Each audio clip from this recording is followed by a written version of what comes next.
Yo, what's good, Ninja? OJ here, and welcome to another video. Today, we have some interesting information to go over, so let's go ahead and get right into it. And we are starting off with something that has me a little bit, I guess, conflicted, but I do want to talk about what Tetsuya Nomura had to say about The World Ends With You Final Remix, saying that it's the final chance for creating a path to the next step. So let's get into his comments directly here, guys. So I've had chance to attend various events in different countries during the 11 years following the release of The World Ends With You. On many occasions, I have been interviewed by both fans and the media who have told me how much they want me to make a sequel for The World Ends With You. We've been looking for an opportunity, and there were a few times we tried to get it started, but time passed without it ever coming to realization. There are a number of implications behind this final remix version, in addition to my intention of making this my last time working with the original game.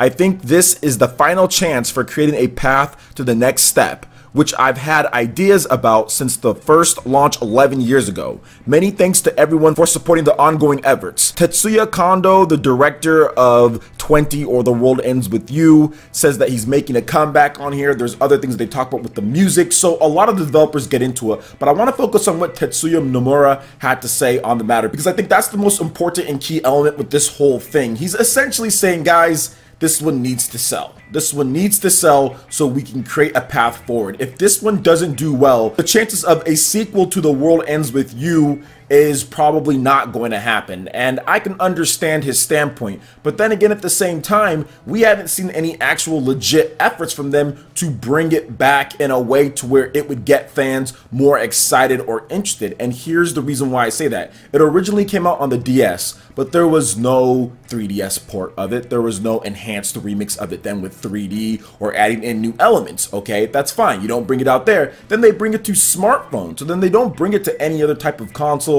or anything like that, or even the Wii U, so they don't even bring it to that. And now they wait all the way to the Nintendo Switch and say, well, this is the final chance, you know, or this is the final path. And I get that. They've been busy. Nomura's been busy on Final Fantasy and other stuff. And sometimes with the game as unique as The World Ends With You, you're not going to think of ideas that you can put together, get a budget, get a team. It would have to be a bigger production. And you add on top of that, that The World Ends With You didn't do that great. And I'm just going to start calling it 20 at this point, guys, going forward for the rest of the segment on this video. So 20 didn't do that well on the DS. They definitely made their money back, but it wasn't like it was a huge blockbuster selling compared to, like, let's say Kingdom Hearts 3 or even some of the other DS games that Square Enix put out. So I am going to be very interested in seeing how this one does. And I understand the viewpoint from the consumer, which I'm talking about, like, hey, we haven't seen that great of an effort outside of the original game. And then I also see what they're saying, like, well, the original game didn't do as well, and we've been trying to do things here and there. They brought the game out on mobile. Obviously, people didn't want to play it on there. That didn't do that great either. It wasn't like people were like, oh my gosh, I'm gonna go buy The World Ends With You on mobile devices. So this version of the game seems to be the mobile version of the game,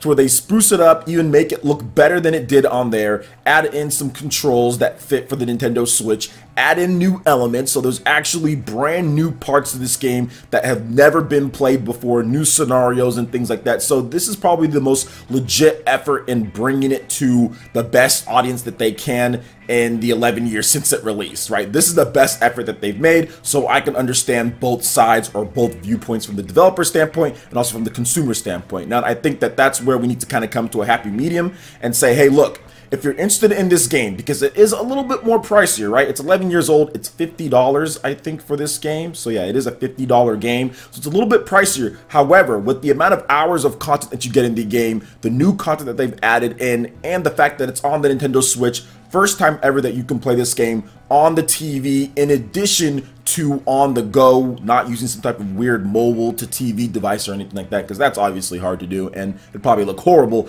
But either way, this is the first time that you've been able to play it on a home console in addition to a portable all-in-one. I do feel, based on the content, that it is worth the price. So if you want to see a sequel to this and you don't mind supporting that, almost like a Kickstarter, but you actually get the game right then and there, then maybe you get something in the future. maybe you don't if it does well enough, but the content in the game is good enough for the $50 price tag, in my opinion. I know the game is old, but in my opinion, if you haven't played it, I would definitely say check it out. You're going to love the game. 20 is one of those titles that have so many passionate fans behind it, and people really want to see another one. So I know I'm going to be buying the game. I purchased it on the DS back in the day and haven't really revisited it since then, and I don't really remember any of it, to be honest, because it was such a long time ago that I played the game. And it's cool that it's coming to Nintendo Switch with the update controls and new content and everything. So I'm going to be picking it up day one. That's going to be one of my October purchases, along with the Starlink game, so I can play a Star Fox in there as well. So what do you guys think about 20 coming over to the Nintendo Switch and what Nomura had to say on the matter?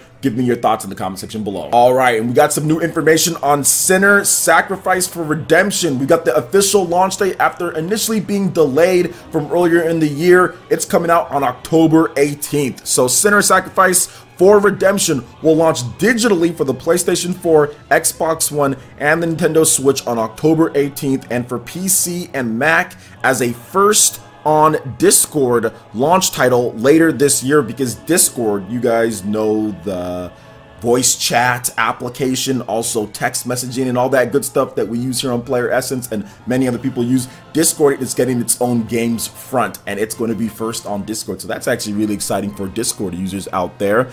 But yes, it will release on Steam to follow as well, so if you're on Steam, it's going to be there too. Publisher, another indie and developer, Darkstar Game Studios, announced it will cost $18.99, so this is pretty much an impulse buy Dark Souls clone for me. Dark Souls is not a game that I'm like huge on with buying. I like watching people play it, but I'm not huge buying it myself. But if Dark Souls was just 20 bucks, I'd probably just pick it up, no problem. But this game is $18.99, so I kind of want to support it and see if it's good. I might hate the game, I might not, I'm not really sure. But either way, it'll cost $18.99. It supports English, Spanish, German, French, Chinese, and a bunch of other ones there. You guys can check it all out, link in the description below. Here's a little bit of an overview of the game, and I've also covered this game beforehand as well, so you can check out my other videos if you want to know a little bit more what I have to say about it. So, created by a team including former Ubisoft art director, Konami senior programmer, and Blizzard technical artist, Sinner follows Adam, a soldier with a dark past.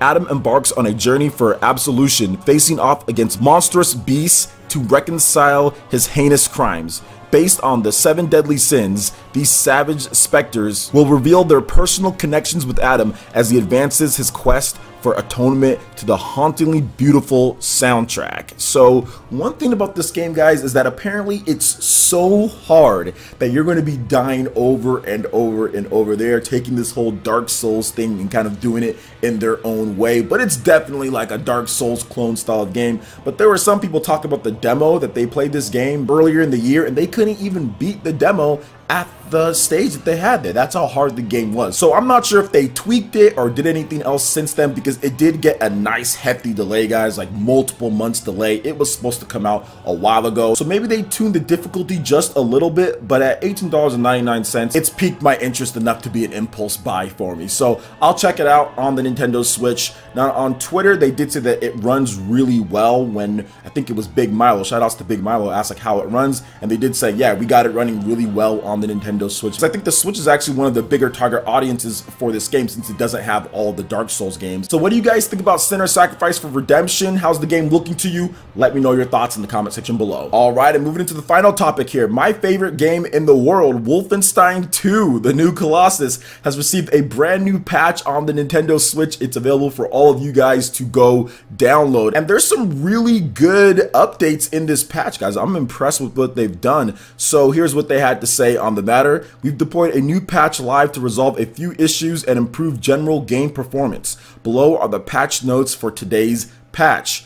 General performance improvements. Fix an issue affecting unresponsive controls when in the game menu. Fix an issue affecting a star card achievement bug. Added snap to center option for motion controls as well. Plus there's a resolution improvement too. And they also improve the resolution in certain areas and things like that. So if you like Wolfenstein, you've been waiting to hop back in, maybe play the harder difficulty or whatever the case is with this game, now is a great time to go there, revisit it, download it if you haven't picked it up yet, and try out the game and see if these improvements are to your liking. So what do you guys think about all the different topics that we discussed here? Let me know your thoughts in the comment section below. Alright, Ninja, that wraps it up for this video here. Go ahead and check out the links in the description below. We got Facebook and Twitter. Go ahead and give us a like and a follow on our social media. Really helps us spread the content of PlayerEssence across the internet in addition to YouTube.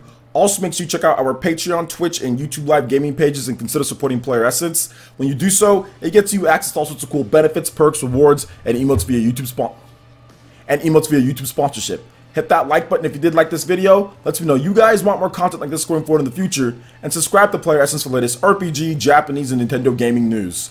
Thank you so much for watching. I will catch you, Ninja, for the next video. Peace.